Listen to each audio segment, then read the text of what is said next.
Neville Goddard, The Power of Unlimited Imagination, postscript from chapter 5. I forgot to include. We'll do that here. Be transformed by the renewing of your mind, by changing the ideas planted there, for you cannot change your thinking until you change the ideas from which your thoughts flow.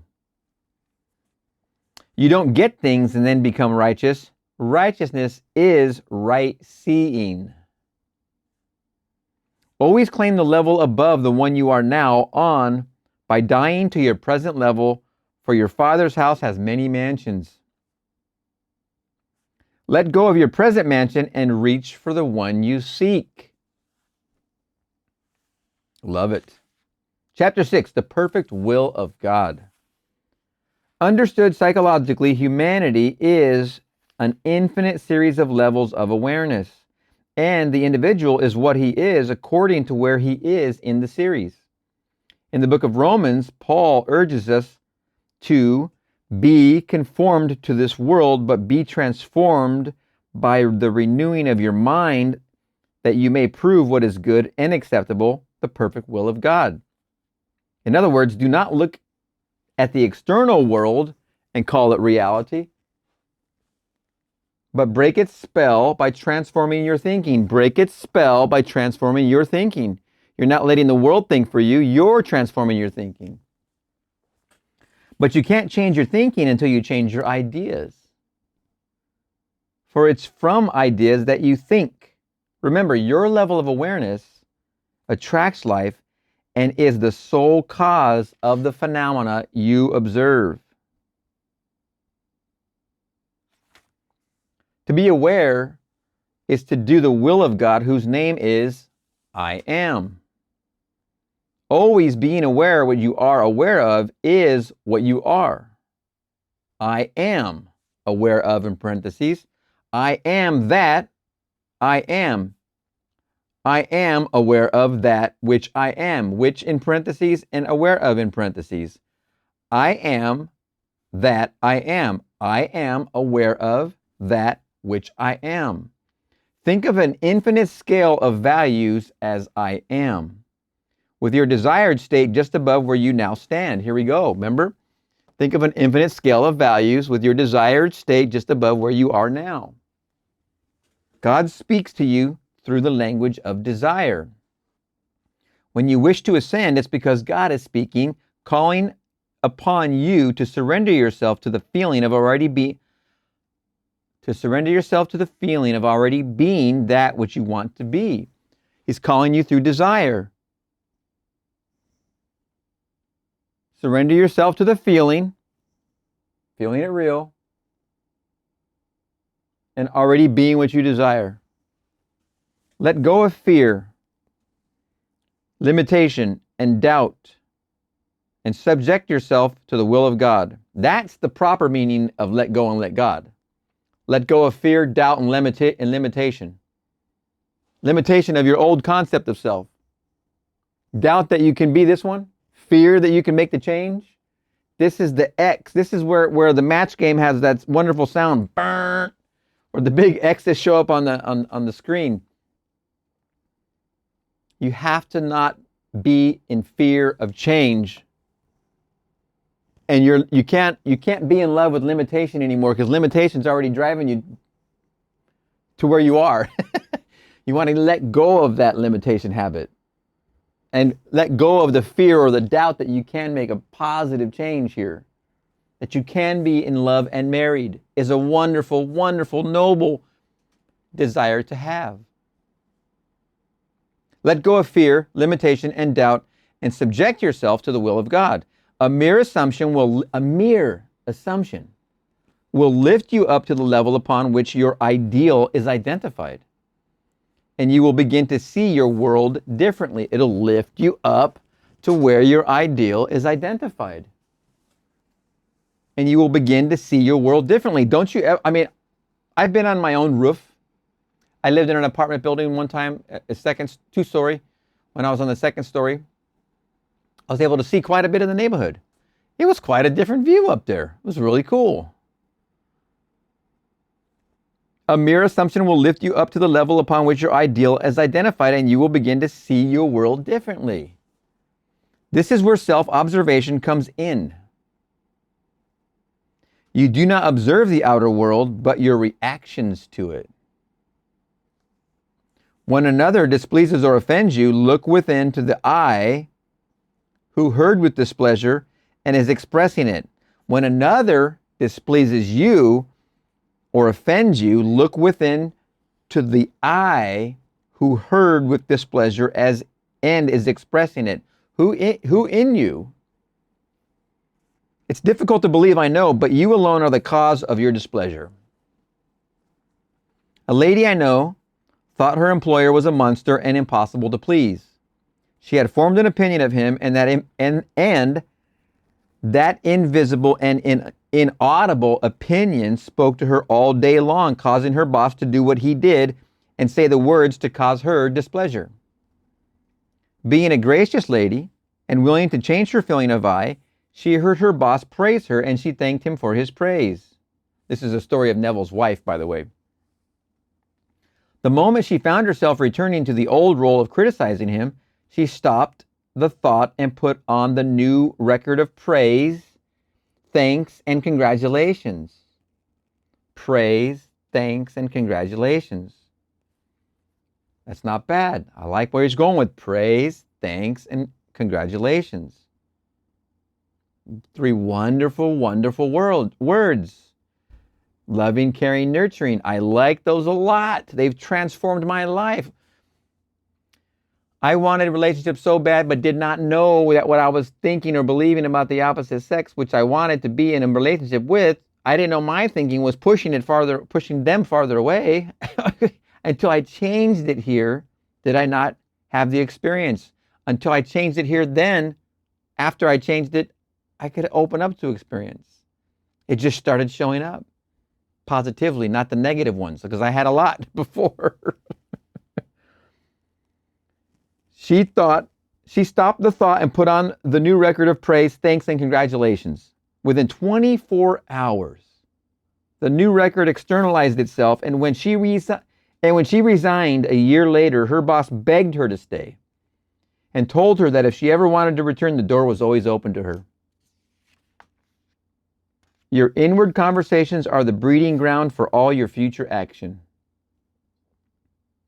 Morning, noon, and night, you are carrying on internal arguments. When you catch yourself, break the habit by consciously creating new thoughts, thereby making a new record to externalize itself in your future.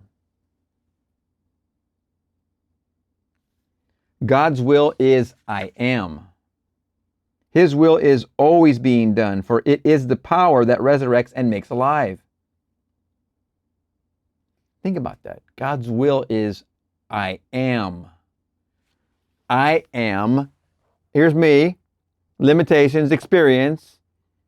I've now identified my desire. I know what I want to be. I want to be married, in love, and in a relationship, happy. I have the desire for that. I am that. I am is making an impression. When you stake that claim of your desire, you're making the impression. I am. God's will is I am. It's not your will. You can't will that. When you stake the claim, that's God's will. When you say I am happy, married, and in love, that's God's will. Because the first phrase you used is the name of God. I am is God. So then now that is His will. I am happy and in love, married. God is happy, in love, married.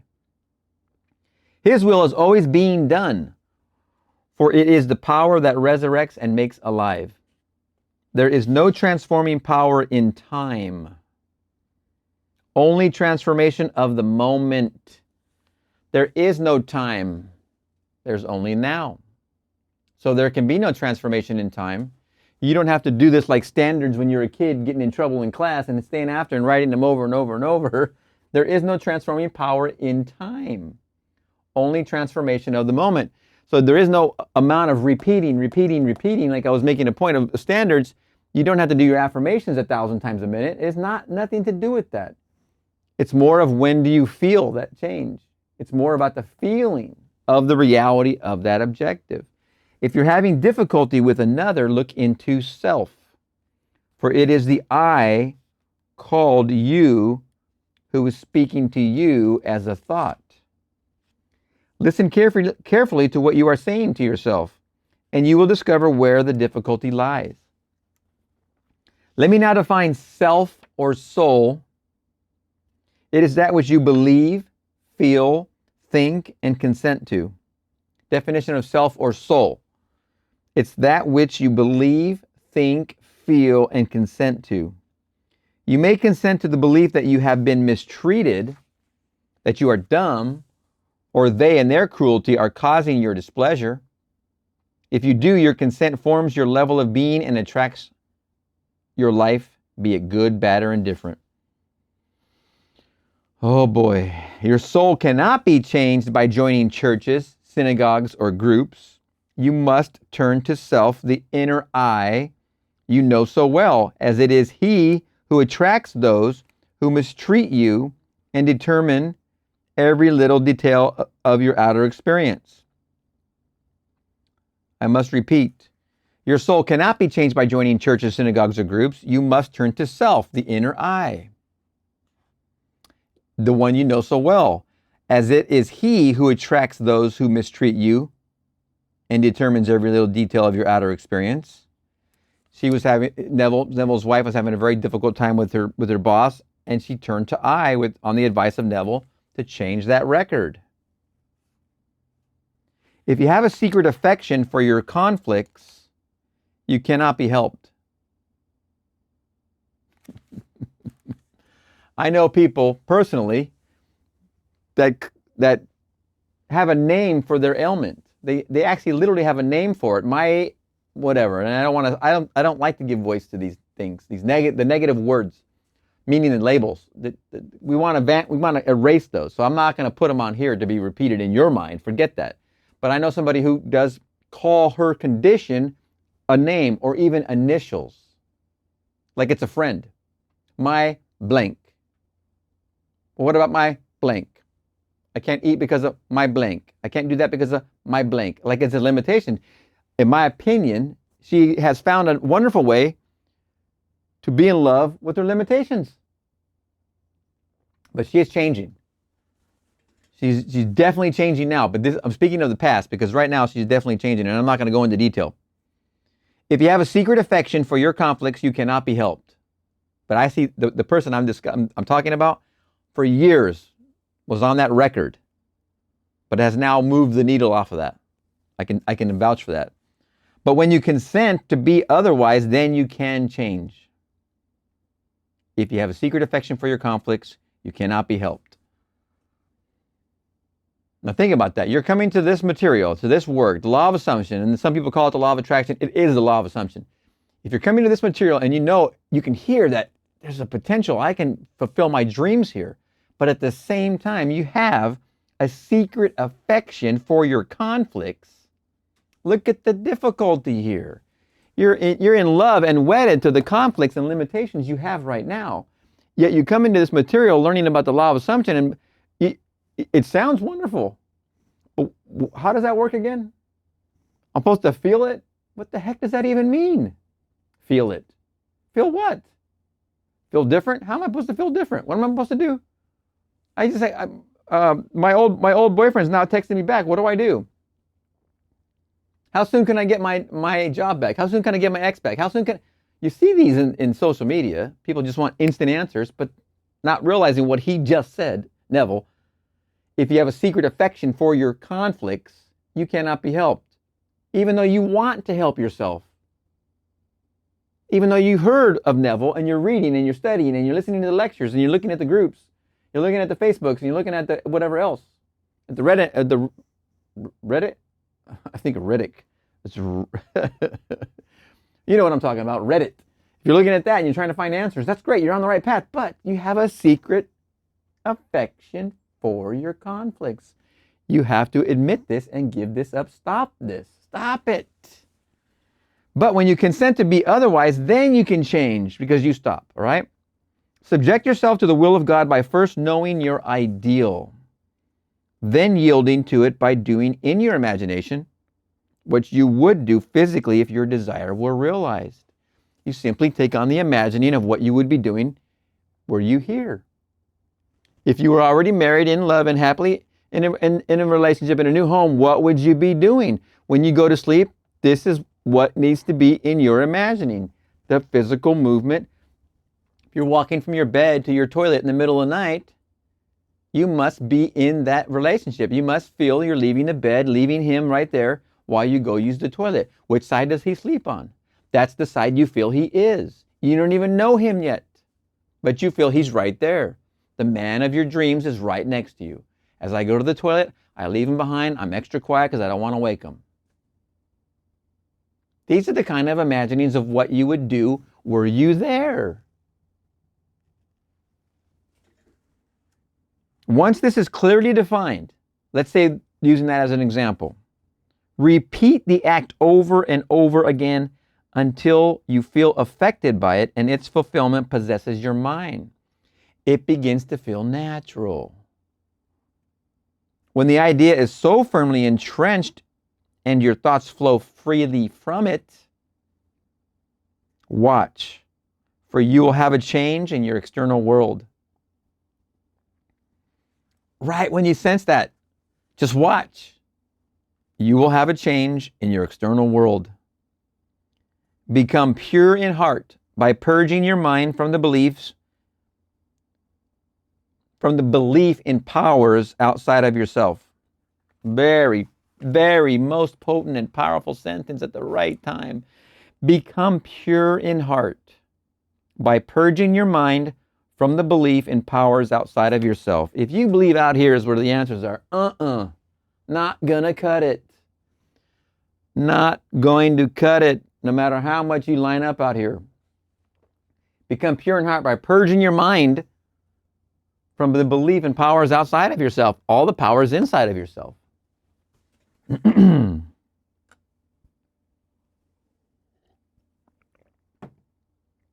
Then, believing that consciousness is the only reality, weave yourself into a new state of awareness.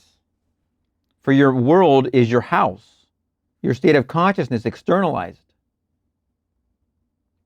Clean house by observing your thoughts. When you first begin to do this, you will discover most of your thoughts are unlovely.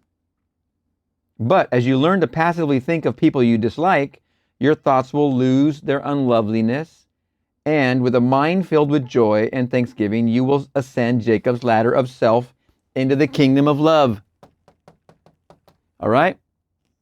Any new ascent, you're heading towards the kingdom of love. When you have carefully defined your desire, completely and utterly yield to it. When you have completely defined your desire is always within you. You've set off the senses, you went into your I am meditation. What that means, couple breaths. I am.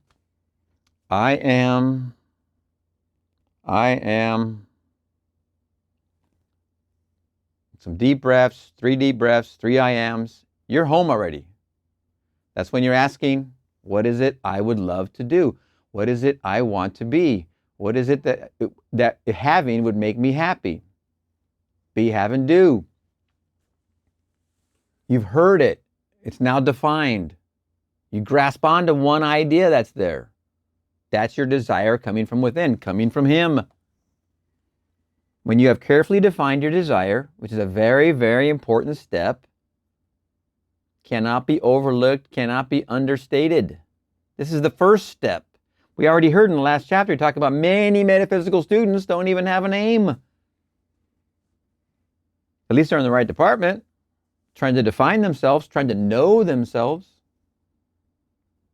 When you have carefully defined your desire, completely and utterly yield to it. Then try to remain faithful to the new idea you have entered. In the beginning, you may not succeed, but don't condemn yourself. Don't judge yourself. Simply return as many times as necessary until the feeling becomes so strong, your thoughts habitually flow from the new state. It becomes so strong, the thoughts start coming from here. Not only do you now get up out of bed in the middle of the night to go use the toilet, or if you're in Germany, the Toiletten, excuse me, you're careful not to wake him up. You're not tiptoeing, but you're just mindful because he's in bed next to you on the side you imagine he will be sleeping. Then you're going to the kitchen to get some water. You turn on the tap, get in your glass. You're very careful. You come back, you set it to the nightstand, but you're being careful and quiet. You're doing things with the conscious awareness of his presence. It becomes so strong, your thoughts habitually flow from the new state. This teaching is not for the weak. And I'm here to tell you, that is the facts, Jack. It's only for the courageous. And as Seth said, only the most brave, courageous souls come into this system, into this system. This is not easy, but it's doable. Depending on where you're coming at this from. Again, I told you my decades of effort to get right here. Decades. You don't have to take what I took. And I'm not here to compare scars. I don't want to do that. That's not the point. Return as many times as necessary until the feeling becomes so strong, your thoughts habitually flow from the new state. Okay, we know that. This teaching is not for the weak. It is not for those who seek escape from life or want to point fingers of blame at one another.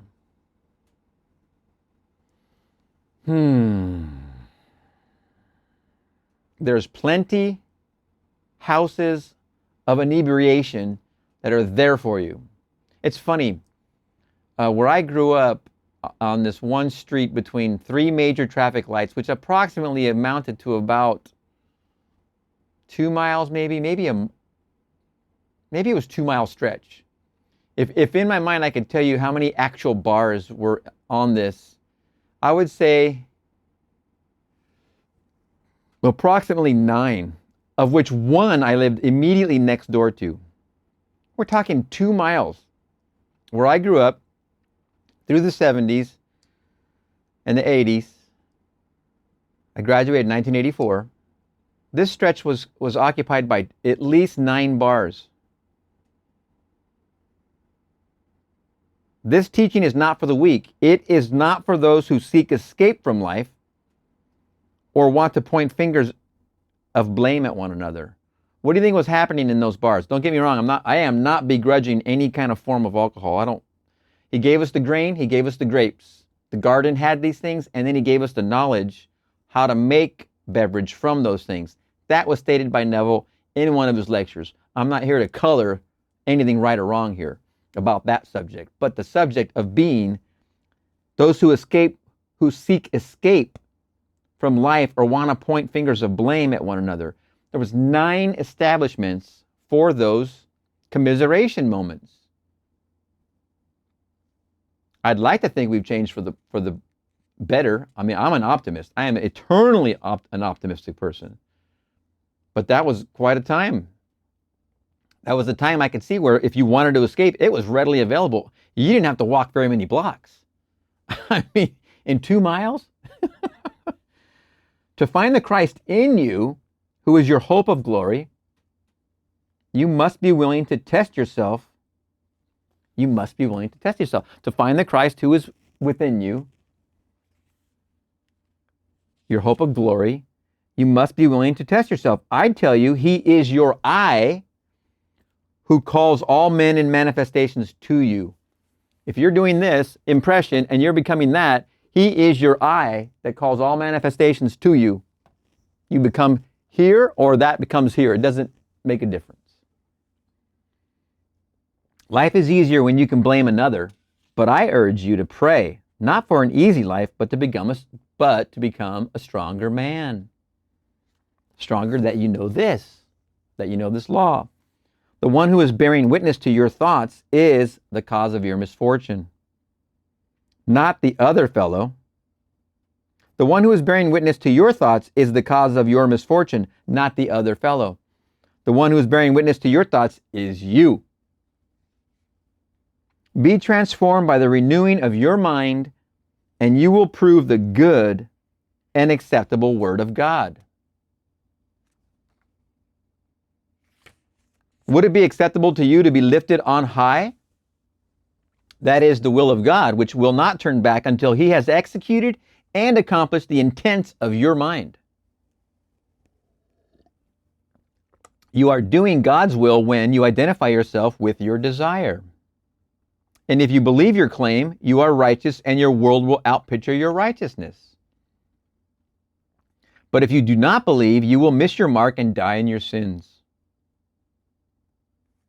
The only escape from the life you now lead is by a radical psychological transformation of self. This is done by defining your I with your desire. Then changing your thoughts until their effect possesses your mind and your I resides comfortably in the new state. Remember, your level of being attracts life, and unless the level changes, your history remains the same. Remember, your level of being attracts life, and unless the level changes, your history remains the same. Let your present level die by subjecting your entire being to a level beyond it. Subject your entire level of being to a level beyond it. Let this one die, your present level. Try it. It really is not difficult to do. Remove the hold that past wrong emotional reactions have upon you by reviewing the experiences and changing them. Now that means revision, because you can easily do that.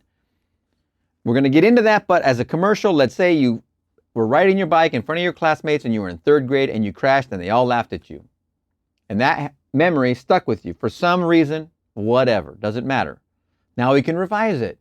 Now in your memory, as you're falling asleep or any other time you'd like to revise that memory because it means something to you.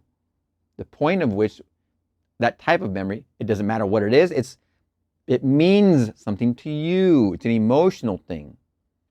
Then revision is take some time in your now and see the memory different. Rewrite the script. You were actually popping a wheelie on your bike and everybody was applauding you. And you hear the smiles and the applause and you see the smiles and you feel good and you're popping your wheelie on your bike and everybody feels better, including your new now, because that past event just changed. You just literally reframed it, recreated it, re-experienced it. So now in your new experience, you're the new man. Just one act of revision can do that. Can make you the new man, which you just did. Now fill in the blank right there. Pause this, do a fast revision on something that seems silly to somebody else, but to you was important. And just re-experience it in the way you would have hoped it would have gone.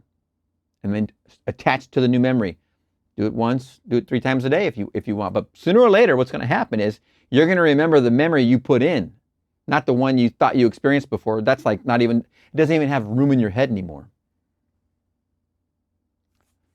Remove the hold that past wrong emotional reactions have upon you by reviewing the experiences and changing them.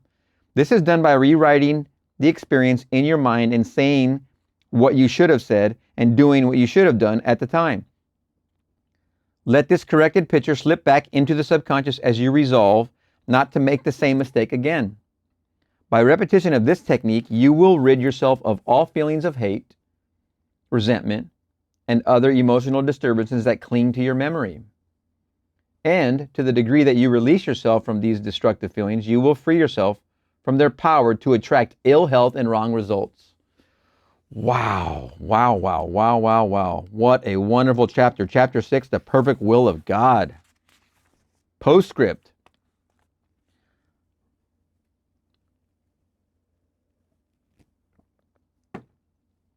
Relaxation of the body, passivity of the mind, and fixation of attention on the objective desire equals fulfillment of the objective. Anxiety has no creative power. Consciousness, whose origin is in eternity, provides the power for your experiences in time. Consciousness. Test yourself, for in this teaching there is no room for failure. All you have to do is test it. All you have to do is imagine what you want to be, have, or do, and what you would be doing if you were already be, having, or doing that thing, whatever that is. But as he said in this chapter, you must know what your desire is. You must have the object of focus. What is it that you desire? Great and amazing chapter. Wow. All right. We're going to see you in the next one.